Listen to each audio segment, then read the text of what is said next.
देख परीक्षा डर गए, देख परीक्षा डर गए, उत्तर गए सब भूल, चिंता ने चित कर दिया, चिंता ने चित कर दिया, मन बेचैन प्रतिकूल, मन बेचैन प्रतिकूल। नमस्कार साथियों, स्वागत है आपका संप्रेषण में एसएस में। मैं हूं आपका दोस्त डॉक्टर एस त्रिपाठी। साथियों, आज बात एग्ज़ाम फियर की, एग्ज़ाम फोबिया की, या यूं कहें परीक्षाओं से होने वाले डर की। साथियों, परीक्षाएं सिर पर हैं। सभी परीक्षार्थी अपने अपने ढंग से परीक्षा की तैयारियों में जुटे हैं, लेकिन एक बात हर स्टूडेंट में कॉमन है और वो है एग्ज़ाम का डर। यह डर कुछ स्टूडेंट्स में ज़्यादा हो सकता है, किसी में कम हो सकता है। तो सिर्फ अंतर जो है डर की क्वांटिटी का है, फियर की क्वांटिटी का है। साथियों, आज इसी विषय से जुड़े कुछ विशेष तथ्य लेकर हाजिर हूँ, जिससे आपका डर कुछ कम होगा, आपको डर कम करने में मदद मिलेगी, ऐसा मेरा मानना है। आप सब अपना स्नेह सानिध्य समर्थन दीजिएगा। तो आइए बात करते हैं परीक्षाओं से होने वाले डर पर, एग्ज़ाम फोबिया पर या एग्ज़ाम्स फियर पर। तो साथियों, एग्ज़ाम्स का फियर कब होता है?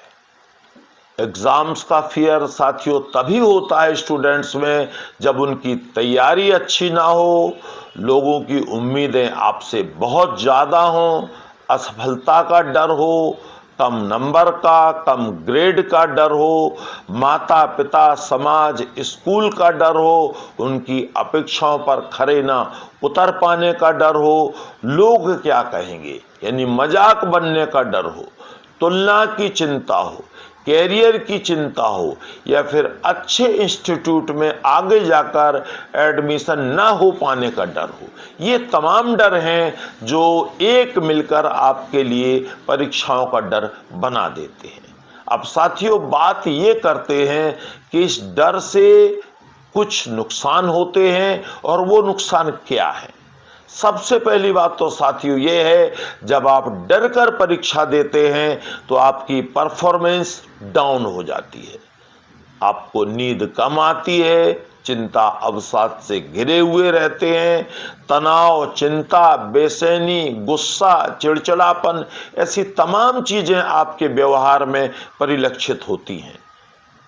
विद्यार्थी बीमार भी पड़ जाते हैं, उनके कॉन्फिडेंस में कमी आती है, वो पढ़ाई पर पूरी तरह फोकस नहीं कर पाते हैं, उनकी जो है सोच निगेटिव बन जाती है। और बहुत बार ऐसा देखा गया है कि इन सब वजहों से वो पेपर पूरा नहीं कर पाते, जिससे उनके पेपर भी खराब हो जाते हैं, जिसका असर उनके दूसरे पेपरों पर भी पड़ता है।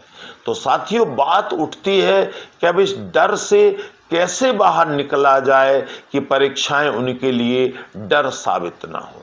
तो इसके लिए सबसे अच्छा तरीका ये है साथियों कि विद्यार्थी अच्छी तैयारी करके आएं, खुद पर भरोसा करें, अपना माइंड रिलैक्स रखें और खुद से कहें यस आई कैन, और 7-8 घंटे की पूरी नींद लें ताकि उनके दिमाग को भी आराम मिले, ताकि जो भी वो पढ़ें वो दिमाग में सेव हो सके, स्थायी बन सके और वक्त आने पर वो काम आ सके। आप योगा, ध्यान, माइंडफुलनेस करें, मोबाइल से दूरी बनाएं, हल्का खाना खाएं, ब्रेकफास्ट, लंच, डिनर कुछ भी स्किप ना करें। परीक्षा के दिनों में बहुत सारी अफवाहें भी उड़ती हैं, तो आप उन अफवाहों पर ज़्यादा ध्यान न दें। टीवी पर आने वाले खेल, फिल्में, वेब सीरीज, इनसे भी दूरी बनाएं। एक साथ बहुत सारा ना पढ़ें, और जो आपकी परीक्षाएं हैं उनमें आप अपना प्रश्न पत्र पूरा हल करके आएँ। भले ही जो क्वेश्चन आपको नहीं आते हैं उन्हें आप बना के करके आएँ, लेकिन कोई क्वेश्चन छोड़ कर ना आएँ। कमज़ोर स्टूडेंट्स जो हैं, अपने जो विषय उन्हें कठिन लगते हैं उनको ज़्यादा समय दें।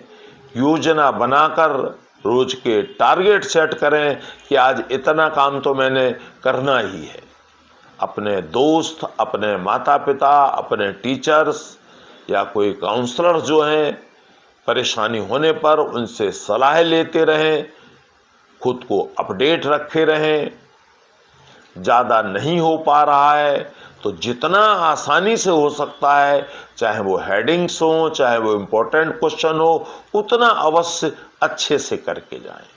और अगर फिर भी आपको आराम नहीं मिलता है तो मैं समझता हूँ कुछ मिनट आंखें बंद करके बैठ जाएं या लेट जाएं और अपने आप को बिल्कुल ढीला छोड़ दें ताकि रिलैक्स हो सकें। यहाँ चंद बातें मैं माता पिताओं से भी कहना चाहूँगा, अभिभावकों से कहना चाहूँगा कि वो अपने बच्चे का निरंतर हौसला बढ़ाते रहें। भले ही बच्चा पढ़ाई में कमज़ोर हो, लेकिन यदि आप उसका हौसला बढ़ाएंगे तो वो अच्छा परफॉर्म कर पाएगा।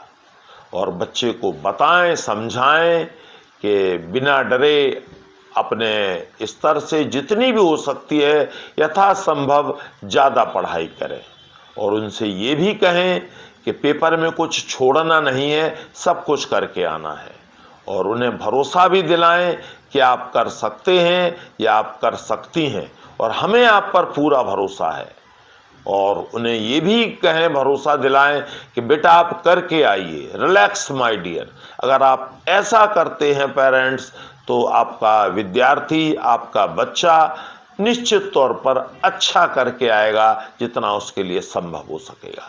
तो अगर सार और संक्षेप में कहूँ साथियों, तो मैं यही कहना चाहूँगा कि परीक्षाओं से डरना नहीं है, उनका डर कर मुकाबला करना है और अच्छी पढ़ाई करके डर को जीत लेना है। क्योंकि कहा भी जाता है, लोग कहते भी हैं कि डर के आगे जीत है। तो डरना बंद करें, जीत के बारे में सोचें, हर पेपर को बढ़िया करके आएं। मेरी बहुत बहुत शुभकामनाएं आपकी सफलता के लिए। All the best.